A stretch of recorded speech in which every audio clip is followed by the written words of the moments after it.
Hello, नमस्कार सभी को। Myself C L Meena, assistant professor zoology, government college Tonk. मैं आज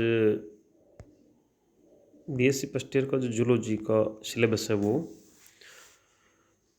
चर्चा करना चाहूँगा। वैसे तो ऑनलाइन क्लासेज इस बार जुलाई अगस्त से चल रही है, जिसमें कॉलेज का एक यूट्यूब चैनल है, उस पर भी डाले जा रहे हैं वीडियो। और स्टूडेंट्स के जिनकी व्हाट्सएप नंबर हमारे पास हैं, फोरम में जिन्होंने सही नंबर डाला है, जो व्हाट्सएप चलाते हैं, उनके नोट्स भी शेयर किए जा रहे हैं और वीडियोज़ भी डाले जा रहे हैं। तीनों क्लासों के ही डाल रहे हैं, अपने अपने सब्जेक्ट के जो भी टीचर हैं। लेकिन आज मेरे विचार है कि चूँकि बच्चे एक साथ रेगुलर पढ़ने नहीं आ पा रहे हैं कोरोना की वजह से, तो बहुत सारे बच्चे ऐसे होंगे जो बहुत अवेयर नहीं होंगे या पढ़ाई भी शुरू नहीं की होगी। और बहुत सारे क्या, मुझे लगता है कि मैक्सिमम इस तरह के होंगे, क्योंकि जब कॉलेज आते हैं तो एक दूसरे से इंटरेक्शन करते हैं और टीचर्स भी उनको मोटिवेट करते हैं, तो एक अलग माहौल होता है।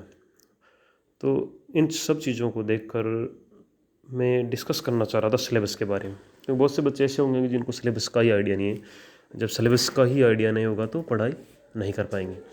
इसलिए आज मैं सिर्फ सिलेबस पर चर्चा करूँगा, बीएससी फर्स्ट ईयर जूलॉजी। तो आप स्क्रीन पर देख रहे होंगे कि बीएससी फर्स्ट ईयर का जूलॉजिकल पेपर फर्स्ट है, उसका नाम है diversity of animals and evolution. सबसे पहले बात करें कि बुक कौन सी खरीदनी है, तो इसके लिए बुक खरीदनी है आपको सीबीएच की। अपने जो यूनिवर्सिटी लेवल की या ग्रेजुएशन लेवल की जो कोर्स हैं उसमें सीबीएच की किताब सफिशिएंट है। बाकी आरबीडी भी हैं, लेकिन सीबीएच ज़्यादा बेटर है। बाकी और कोई एडिशनल आप पढ़ना चाहो, इतना समय देते हो पढ़ाई को, तो रस्तों की पब्लिकेशन की भी खरीद सकते हैं। बाकी एक जो सिलेबस के हिसाब से और जो आपको एग्ज़ाम को ठीक से कवर करती है वो बुक है सीबीएच की। तो सीबीएच की आप बुक खरीदें। तीन पेपर चलते हैं जूलॉजी में, बीएससी में, फर्स्ट, सेकंड और थर्ड। तीनों पेपर की ही बुक सीबीएच की खरीदें। तो बुक खरीदने की बात आती है पढ़ना क्या है। तो पहले जो पेपर है उसका नाम है diversity of animals and evolution. तो इसमें जो भी एनिमल्स जो जगत में पाए जाते हैं, बायोस्फीयर में पाए जाते हैं, उनकी डाइवर्सिटी का मतलब है कितनी उनकी नंबर है, कहाँ पाए जाते हैं, क्या शेप एंड साइज की उनकी वेरिएशन है, ये सब चीज़ें इस चैप्टर के अंदर पढ़ते हैं। और इसी प्रकार से इवोल्यूशन पढ़ते हैं कि किस किस तरह से, किस कालखंड में, किन कारणों से जीव जंतुओं का उद्विकास हुआ, और इसमें विभिन्न थ्योरीज हम पढ़ेंगे। तो सबसे पहले जो चैप्टर है यूनिट फर्स्ट का, उसका नाम है general principle of taxonomy, concept of 5 kingdom system. तो इसमें जो टेक्सोनॉमी है यानी वर्गीकी का जो विज्ञान है उसको टेक्सोनॉमी बोलते हैं, जिसके अंदर हम जंतुओं का आइडेंटिफिकेशन करते हैं, क्लासिफिकेशन करते हैं। इस तरह की जो विज्ञान की शाखा जिसमें जंतुओं को पहचानते हैं, उनका क्लासिफिकेशन करते हैं, उसको टेक्सोनॉमी कहते हैं। तो टेक्सोनॉमी के जनरल प्रिंसिपल क्या है कि किस किस में उसको डिवाइड करेंगे। जो इसमें महत्वपूर्ण जो नाम हो वो आपने सुना होगा, 11वीं 12वीं में पढ़ा होगा, कॉर्ल ऑन लीने या कैरोलस लीनियस। तो उसकी देवनाम पद्धति को हम इसमें पढ़ेंगे। इसी प्रकार से इस चैप्टर में पढ़ेंगे 5 किंगडम सिस्टम विटेकर का, जिसने जीव जगत को 5 किंगडम में बांटा था, मोनेरा, प्रोटिस्टा, फंजाई, प्लांटी और एनिमेलिया, इस तरह से। तो इसके विषय में पढ़ेंगे। इम्पोर्टेंट चैप्टर है, कंसेप्चुअल चैप्टर है, क्लासिफिकेशन के विषय में छोटी छोटी डेफिनेशंस हैं इसमें। टैक्सा किसे कहते हैं, वर्ग किसे कहते हैं, कीस्टोन स्पीशीज क्या होती हैं, इस तरह की चीज़ें, देवनाम पद्धति क्या है, तो ये सब चीज़ें इसमें पढ़ते हैं। शायद इसका वीडियो डाला जा चुका है पहले, और नहीं डाला होगा तो चेक करके दोबारा डाल देंगे। दूसरा चैप्टर कंसेप्ट ऑफ प्रोटोजुआ, पैराजुआ, मेटाजुआ, इमेटोजुआ। तो इसमें फिर जो यूँ कहें कि विकास के आधार पर जो जंतु कुछ एडवांस है, कुछ प्राइमेटिव है, उसके आधार पर उनका जो क्लासिफिकेशन किया गया उस पर चर्चा इस चैप्टर में की गई। जैसे प्रोटोजुआ है, तो प्रोटोजुआ सबसे आद्य प्रकार के जीव हैं, सबसे एक कोशिकीय जीव हैं। इस प्रकार से आगे पैराजुआ, फिर बढ़ते जाएंगे। मेटाजोआ जो बहुकोशिकीय जीव हैं उनका अध्ययन करेंगे। लेवल ऑफ ऑर्गेनाइजेशन यानी कि जंतुओं का बॉडी का ऑर्गेनाइजेशन किस तरह का होता है। कुछ जंतु होते हैं जो प्रोटोप्लाज्मिक लेवल के होते हैं, जैसे प्रोटोजोआ। कुछ सेलुलर लेवल के होते हैं, फिर पैराजोआ, फिर बहुकोशिकीय यानी मल्टी सेलुलर लेवल के मेटाजोआ। फिर मेटाजोआ में अलग अलग हैं, टिश्यू ग्रेड जैसे सिलेंटेटा है, फिर tissue organ grade, organ system grade. तो इस तरह की बातें इस चैप्टर के अंदर अध्ययन करेंगे। तीसरा है basis of classification of non code data. तो इसमें है कि क्लासिफिकेशन जो करते हैं हम, तो क्या आधार होता है उसका। जैसे नॉन कोडेट्स का जो क्लासिफिकेशन किस आधारों पर करेंगे, तो इसमें जो बेस हैं क्लासिफिकेशन के, जिनके आधार पर हम डिवाइड करते हैं कि ये जो जंतु है नॉन कोडेट के इस वर्ग में रखा जाएगा, ये नॉन कोडेट के इस वर्ग में रखा जाएगा, इस संघ में रखा जाएगा, इस फाइलम में रखा जाएगा। तो उनके कुछ आधार होते हैं। जैसे इसमें है सिमेट्री, सममिति किस तरह की है, गोलीय सममिति, अरे सममिति है, द्विपार सममिति, उसके आधार पर उसको अलग अलग ग्रुप्स में डिवाइड करते हैं। सिलोम किस तरह की हैं, जैसे सिलोम है कि नहीं, एसिलोमेट है तो प्लेटियलमिंथिस हो गया, स्यूडोसिलोमेट है तो एस्केलमिंथिस हो गया, ट्रूसिलोमेट है तो फिर उसमें दो तरह की होती है, एंट्रोसिलोम और साइजोसिलोम। तो उसमें भी हम देखेंगे। इसी प्रकार से सेगमेंटेशन है, ट्रू सेगमेंटेशन है या नहीं है, मेटामेरिक सेगमेंटेशन है या किस तरह का है, खंडी बोन किस तरह का पाया जाता है, उसके आधार पर भी जंतुओं को डिवाइड किया जाता है। एम्ब्रियोजेनी के आधार पर भी, एम्ब्रियोजेनी मतलब एम्ब्रियोनिक जो यूलिसन होता है उसमें किस तरह के चेंजेज आते हैं, उसके आधार पर भी दो ग्रुप बनाए जाते हैं जंतुओं के।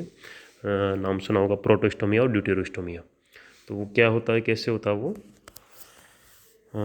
वीडियो डालेंगे, शायद डाल दिया दिखता है, इसका नहीं डाला हो तो एक दिन डालेंगे। Chapter number 4, classification of various phyla up to class. इसमें टोटली एक तरह से याद करने का, ये मोटे तौर पर कहें कि एक तरह से इसको 2-3-4 बार पढ़ेंगे तो एक तरह से याद हो जाएगा। रटने का है ये कि उनका क्लासिफिकेशन आपको याद करना, कहाँ से क्लास तक का, भाई फाइलम से लेके क्लास। जैसे सिलेंटेटा, सिलेंटेटा में 3 क्लास होते हैं, साइपोजोआ, एंथोजोआ और एक कौन सा होता है, साइपोजोआ। जैसे सिलेंटेट्स की मैं बात कर रहा था, सिलेंटेट्स में जैसे 3 क्लास हैं, एंथोजोआ, साइफोजोआ और हाइड्रोजोआ। तो इसी तरह से सबके क्लास लेवल तक का डिटेल पढ़ी जाएगी इसमें। किस क्लास के क्या करैक्टर हैं और कौन कौन से इंपॉर्टेंट करैक्टर जिसके आधार पर जंतुओं को क्लासेज में क्लासिफाइड किया गया। और मुख्य मुख्य एग्जाम्पल, जैसे हाइड्रोजोआ क्लास सिलेंटेटा तो उसमें हाइड्रा आएगा, है इस तरह के एग्जाम्पल बताओ। साइफोजोआ तो उसमें ओरेलिया आएगा, एंथोजोआ में मेट्रिडियम आएगा। तो की एग्जाम्पल और की करैक्टर उसके याद होने चाहिए। बहुत ज़्यादा पूरा याद नहीं किया जा सकता क्योंकि तो सिलेंटेटा में 3 ही क्लास, बाकी आगे जाएँ तो बहुत सारे क्लास होते हैं, तो सब कुछ याद नहीं हो सकता। लेकिन की करैक्टर और उसकी की स्पीसीज जो हम एग्जाम्पल में लिख सकें एग्जाम में आए तो वो याद करनी पड़ेगी क्लास तक। तो ये है यूनिट प्रथम। अब यूनिट सेकंड की बात करें तो यूनिट सेकंड में है आर्थ्रोपोड्स, मोलस्का और इकानोडर्मेटा के बारे में भी क्लासिफिकेशन है, उनके जनरल करैक्टर्स हैं कि क्या क्या करैक्टर्स हैं। हेमिकोडेटा भी इसी में है।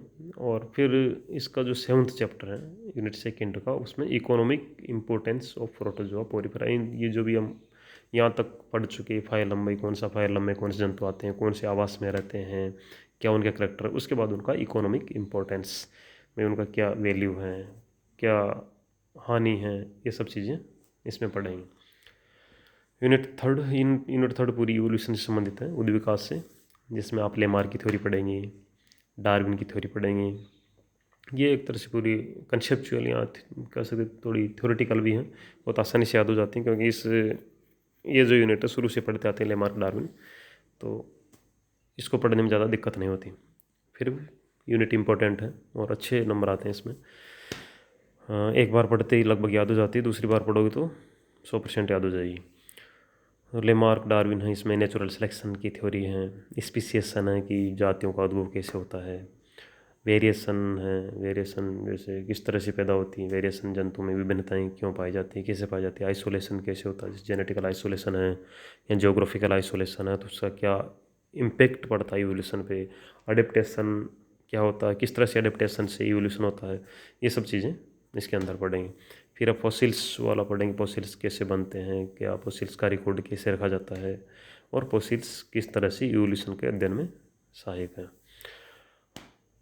यूनिट 3 का चैप्टर नंबर 5 है जू जियोग्राफिकल डिस्ट्रीब्यूशन, यानी जंतुओं का भूगोल के साथ वितरण, एक क्लाइमेटिक फैक्टर के साथ कौन कौन से जंतुओं का वितरण कैसे पाए, जैसे ऑस्ट्रेलिया में कौन से जंतु पाए जाएंगे, इथोपियन रीजन यानी अफ्रीका में कौन से जंतु पाए जाएंगे, इंडिया श्रीलंका म्यांमार इस वाले इलाके में कौन से जंतु पाए जाएंगे, बर्फीले ऊपर के इलाकों में north America and north Europe में किस तरह के जीव जंतु पाए जाएंगे, उन सब का अध्ययन जू जियोग्राफी में पढ़ते हैं, यानी जू का जियोग्राफी के साथ अध्ययन, जंतुओं का भूगोल के साथ अध्ययन, इसमें हम पढ़ेंगे। इसी प्रकार से जूलॉजिकल रीजन है वर्ल्ड में, जूलॉजिकल रीजन के बारे में पढ़ेंगे, जैसे ओरिएंटल रीजन है, इथोपियन रीजन है, ऑस्ट्रेलियन रीजन है, पेलियो आर्कटिक है, नियो ट्रॉपिकल है, नियो आर्कटिक है, ये कुल 6 रीजन है। तो इन रीजन्स के बारे में भी इसमें पढ़ेंगे। लास्ट चैप्टर आर्कियोप्टेरिक्स और डायनासोर, ये विलुप्त जातियाँ हैं, तो कैसे विलुप्त हुई और क्या इनका इवोल्यूशनरी इंपॉर्टेंट है, ये चीज़ इसमें पढ़ी जाती है। तो ये फर्स्ट चैप्टर का मोटा मोटा मैंने एक आइडिया दिया ताकि तुम पढ़ो तो एक याद आए तुम्हें कि क्या क्या चीज़ थी। ये पहला पेपर है। अब सेकंड पेपर की बात करते हैं, सेल बायोलॉजी एंड जेनेटिक्स।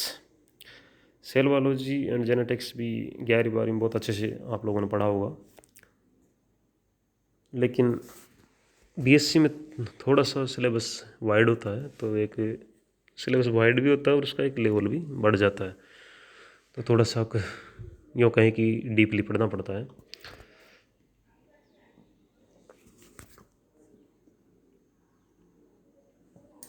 इसमें सबसे पहला जो चैप्टर है सेल थ्योरी के बारे में है, स्लेडन और स्वान ने दी है, तो क्या सेल थ्योरी ये अध्ययन करेंगे, सेल के बारे में पूरा, प्रोकैरियोटिक यूकैरियोटिक सेल्स में क्या डिफरेंस होता है, प्रोकैरियोटिक्स में बैक्टीरिया सेल का एग्जाम्पल लेंगे, उसके बारे में अध्ययन करेंगे, और यूकैरियोटिक सेल्स में क्या क्या चीज़ें इनके बारे में अध्ययन किया जाएगा।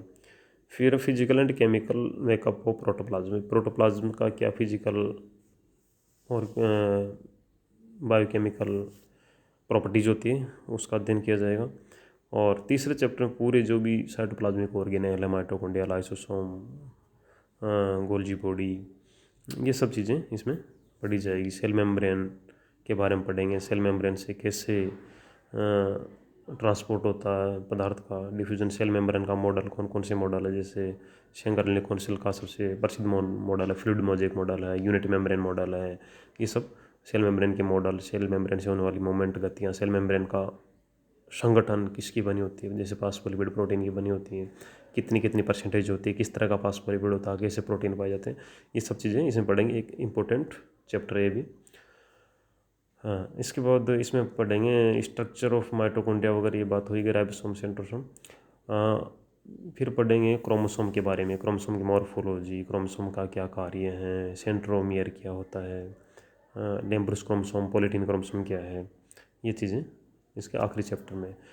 सेल बायोलॉजी की यूनिट सेकेंड है, ये बहुत इंपॉर्टेंट है, ये है न्यूक्लिक एसिड और डीएनए के बारे में, और ये आजकल का एक तरह से कंटेम्प्रेरी इशू है, डीएनए और आरएनए, इसका नॉलेज होना ही चाहिए। क्योंकि एमएससी भी अगर आप करते हैं तो ज़्यादातर जो सिलेबस हैं या फिर नेट वगैरह का एग्ज़ाम देते हैं, तो जो क्वेश्चन आंसर आते हैं, जो पेपर का लेवल होता है, वो बायोटेक्नोलॉजी या मोलिकुलर बायोलॉजी में से अधिक आता है, तो उसमें डीएनए, आरएनए, बायोकेमिस्ट्री, जेनेटिक्स, इस तरह की चीज़ें बहुत ज़्यादा पूछी जाती है। तो एक ये डीएनए वाला जो चैप्टर है या न्यूक्लिक एसिड के बारे में जानकारी आपको बहुत अच्छे से होनी चाहिए। आजकल